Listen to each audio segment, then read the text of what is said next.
One shot, one breath, one life, gone. During World War II, where millions died in massive battles, sometimes it was invisible hunters who decided victory or defeat.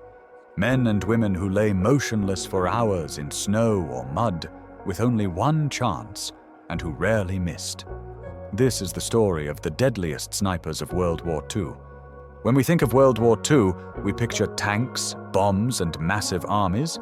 But in the shadows of those gigantic fronts fought lone soldiers whose impact was far greater than their small numbers would suggest.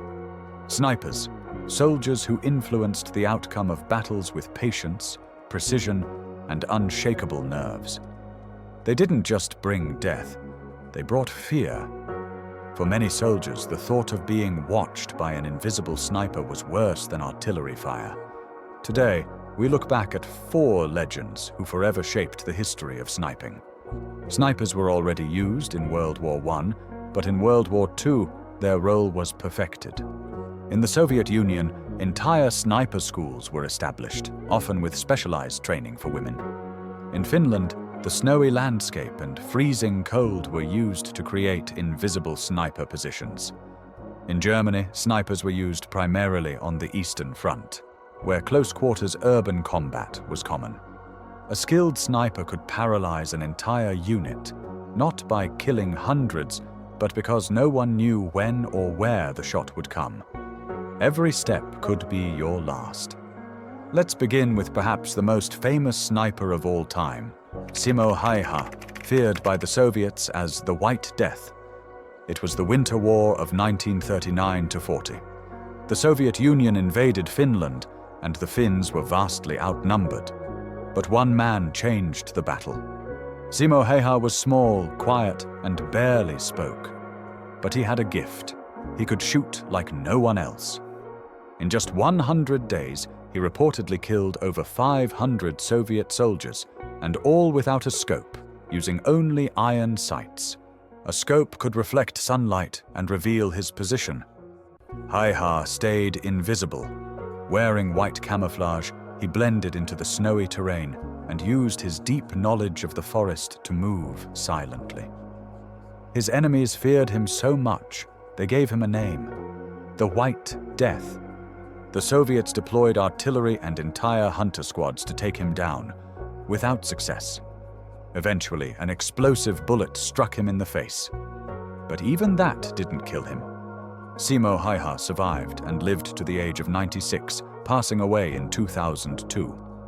From the frozen silence of Finland, we move into the ruins of Stalingrad, where one man became a symbol of Soviet resistance, Vasily Zaitsev. During the brutal Battle of Stalingrad, the city was reduced to rubble. Street fighting, collapsed buildings, smoke everywhere.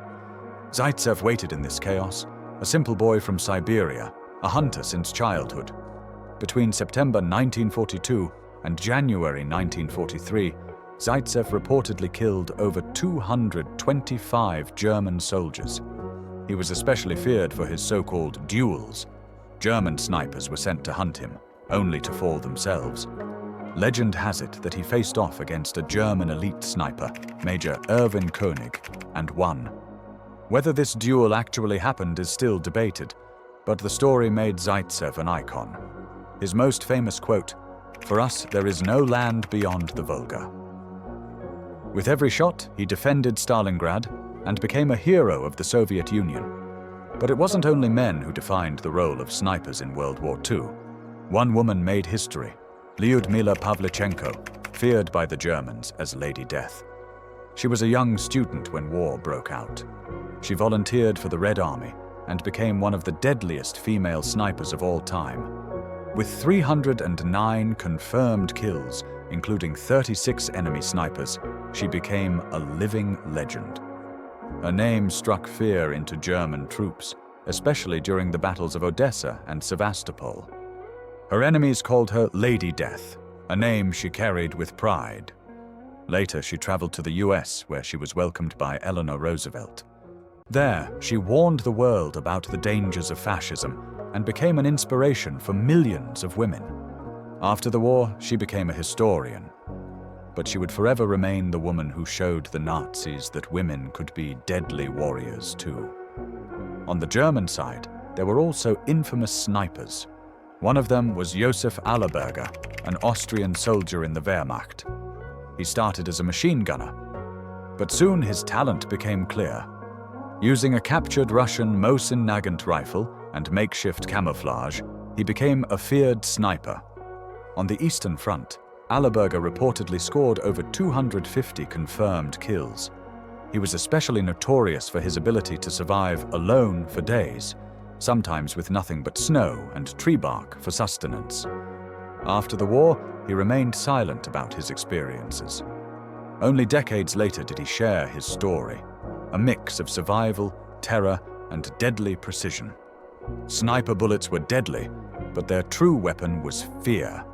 A single shot, and no one knew where it came from. Soldiers wouldn't leave cover, patrols were cancelled, entire sectors froze in terror. Some soldiers later said that the constant uncertainty was worse than tanks or bombs, because while a bombing run was loud and chaotic, a sniper's shot came from silence. Silent, unseen, unstoppable. What united these snipers was their ability to survive in the shadows. They used camouflage, blending into snow, rubble, or forests. They moved only when absolutely necessary, sometimes staying completely still for hours. They lived off the land and waited patiently for the one perfect shot. Their patience was their deadliest weapon. A single mistake could reveal them and cost them their life. How much of these sniper stories is true, and how much is legend? The Soviets used figures like Zaitsev and Pavlichenko for propaganda. Photos, speeches, and newspaper articles turned them into national heroes to boost morale and determination. Even the story of Simo Häyhä has likely grown over the years. Whether he had 500 kills or only 300, his impact remains undeniable. What's certain is this: these snipers were not just soldiers. They were symbols, weapons in a psychological war. Today they live on in films, books, and video games. Figures like Zaitsev and Pavlichenko are part of pop culture, but their legacy is more than just legend. They proved that even in a war of millions, individuals could make a decisive difference. That patience, precision, and courage could alter the course of history. And that wars aren't only won by cannons, but also by the silent shot from the shadows. Whether it was Simo Häyhä in the snow, Vasily Zaitsev in the ruins of Stalingrad, Lyudmila Pavlichenko with unbreakable resolve, or Josef Allerberger lurking in the Eastern Front. Their stories remind us that wars are not only fought by armies, but by the lone hunters who had the courage to fight in the shadows.